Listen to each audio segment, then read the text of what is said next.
As interest rates cranked up last year with 7 hikes by the Bank of Canada in 2022 alone, it could be hard to figure out whether that or inflation was worse for your bottom line.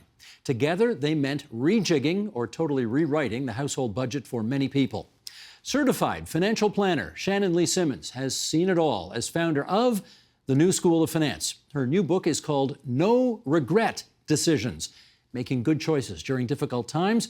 And she joins us now with some advice. Great to see you again. Thanks for having me. Yeah, nice to have you back here. There are many economists, of course, warning that we're about to have a recession any day now. Yes. Who knows? But based on what you hear and talk to your clients about, how worried are they? Very. The proverbial phone is ringing off the hook, if you will, aka an exploding inbox. I'm getting a lot of emails at 3 a.m. too. And that is, I say that it's telling, right? People are up in the middle of the night worrying about this.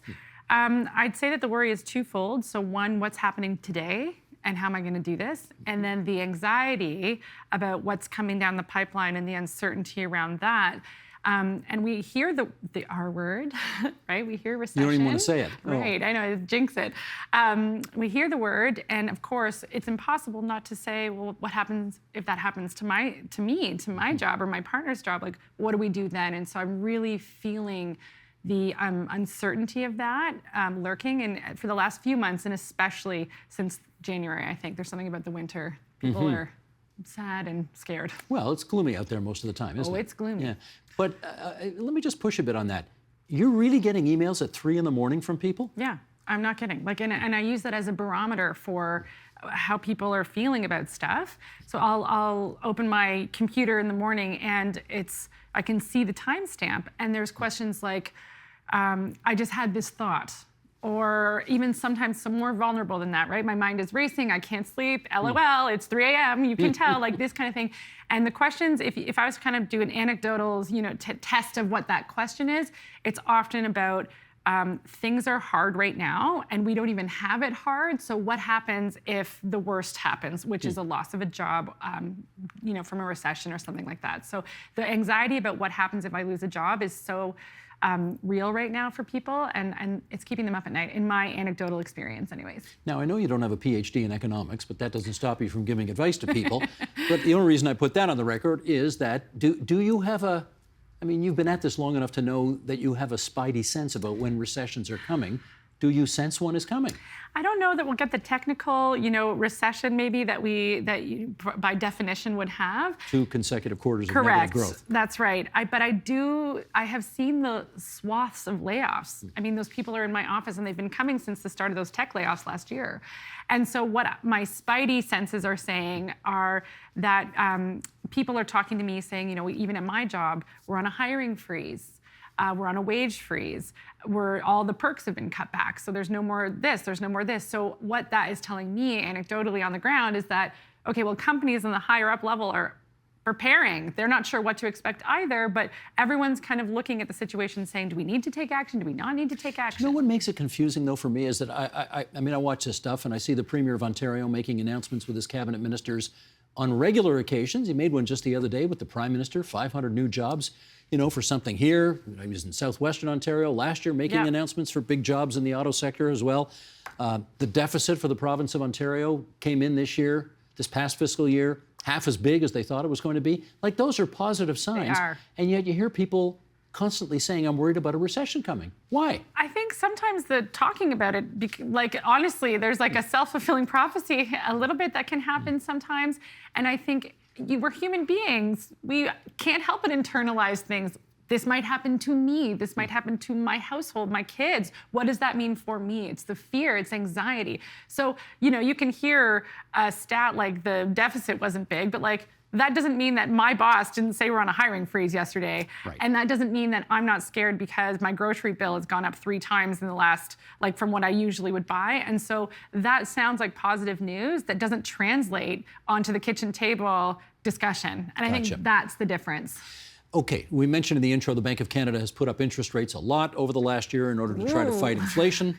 Right here, tugging at your So when you're giving advice to people, you're obviously giving them different advice in a world where interest rates are next to nothing versus where they are today. How does the advice differ? Wildly. My colleagues and I laugh about like things we used to say. We're like, oh, that was a knee slapper back then. So I think that the big thing that where this is really hitting home is anyone who's a first-time home buyer, this conversation is completely different now, right? Things that might have been attainable 4 years ago, 3 years ago, a year ago, may not be now, given where interest rates are at. So I think that's a huge one. So the advice around affordability. Can I just jump in there? Please. Are you as blunt as saying to people, don't buy a house now?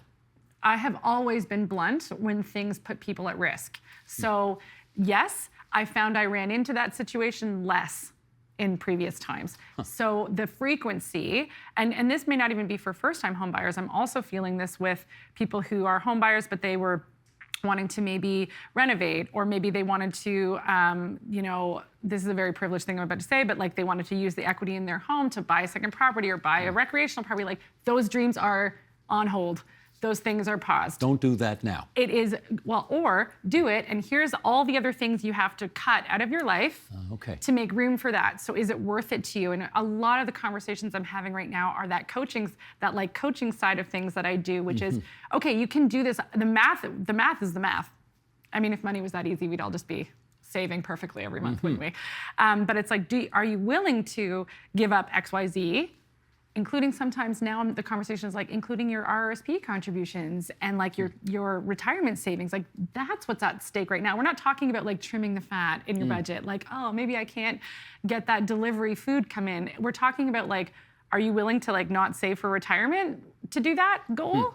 And so the stakes feel higher. I think that's what the interest rates and the inflation have done, is it's raised the stakes of everyday conversations and decision making. So it's a real shift in the advice that we were saying before. And the big nerdy joke that we also make is like, if I had $1 for every time someone said like, do I pay the mortgage or put it in the RSP? I would be a very, very wealthy woman, and I wouldn't have a mortgage. But I think that shifted too. So before, when your mortgage is like 1.75 and your investments are, and you have a high enough income to make an RSP contribution worth it for the refund and the taxes, and the trajectory of your investments looks good at like 6%, it's really hard to make the argument to take the money and put it on the mortgage. And that has switched. So now with people renewing at higher rates coming down the pipeline, and volatility in the market that terrifies them at 3 a.m, maybe there's an emotional benefit as well as a financial benefit to like putting things on the mortgage. Are you ever as blunt to say to any of your clients, you need to sell your house?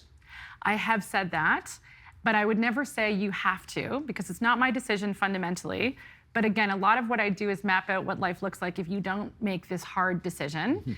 And that alone, seeing the outcome of it, is sometimes scary enough for someone to say, I think we have to do this.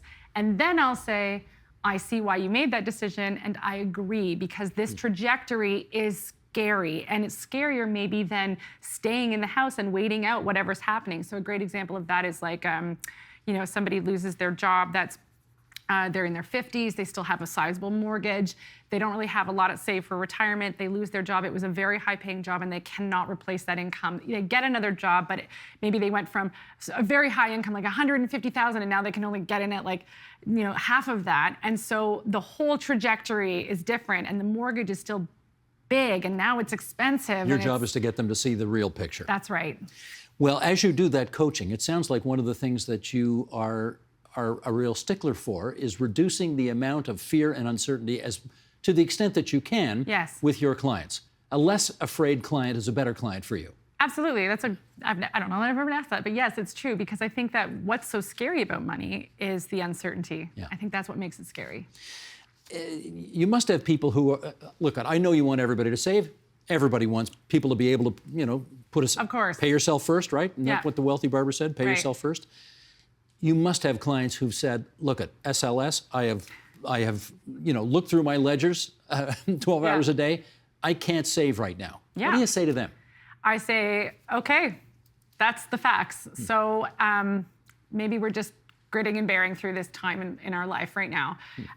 It depends on the severity of that, right? So someone who says, I can't save right now, but maybe once inflation, I wanted to knock on wood there, comes down, Well, it's coming down. Yeah, it is coming coming down. down, and like in a sizable way, and the cost of food goes down, and then maybe when you renew in a few years, that would come down to like as these things, as the pressure cooker kind of chills out a little bit, we can open up again. So are we looking at a life of not being able to save, or are we looking at 20 months of not being able to save? Big difference. Huge, massive difference. And so what I'll often do at that point is say, okay, if it's just a short time period here, let's map out what the opportunity cost is for you. So we'll map it out, and then I'll show them like this amount of money that you would have put into your RSP or whatever is not going to make or break your retirement security. You are not in a situation of a have and have not because you took a pump the brakes for this short period of time versus someone who's about to make a decision to buy a house they can't afford at all and not be able to find the money like indefinitely to save for retirement. And that's the big difference is like short term or long term. Are we in a crisis or is this a lifestyle? And that'll dictate how scared they are and how scared I am. Gotcha. Last minute and a half here. Let's figure out what advice you're giving people as it relates to the stock market. Usually when there's a recession, the market crashes, right, or at least loses a lot of points. So what kind of advice are you giving on that front? I think it would be the same as I always have, but I think I'm very careful on how I would phrase it in these, and really making sure people understand it. So again, when things are in a bull market, like, oh my God, the amount during the pandemic when things were just taking off, I think that when I used to say to people, okay, make sure that these is long-term assets, okay, not short-term. We don't want to be putting your down payment fund into anything that you need in the next year and a half. I would get some eye rolls, right? Because when things are popping up, everyone has a really high risk tolerance in a bull market. And I would often say to people, you don't really know your risk tolerance until you face a bear market. But if this is a first-time investor or someone who's only really had positive returns over the last decade, it's hard to make that claim, right? People would eye roll for real. So it's the same advice always, but now I think people are listening, like really being sure that you are not investing anything for the short run in the stock market, nor should it have ever been. And then also, if it is a long-term asset for retirement, then like keep calm and carry on. So this is a bump in the road. It's a completely normal part of investing. And often I'll show historical facts just to make people feel calm that it's not that they're just throwing their money into lighting it on fire. So even if like I look at all the people in 2007 who maybe you invested your whole life savings and then boom. But now, what happens if you didn't sell it at the bottom? Where are they now? And so that's very comforting. So it really comes down to low fee, well-balanced, diversified portfolio for the long run, and then don't put your short run stuff in there. That's where it gets scary. These and other good stories and more good advice in No Regret Decisions. There we go, making good choices during difficult times in which we are living right now, potentially. Thanks, Shannon Lee Sims. Always good to have you here. The Agenda with Steve Paikin is made possible through generous philanthropic contributions from viewers like you.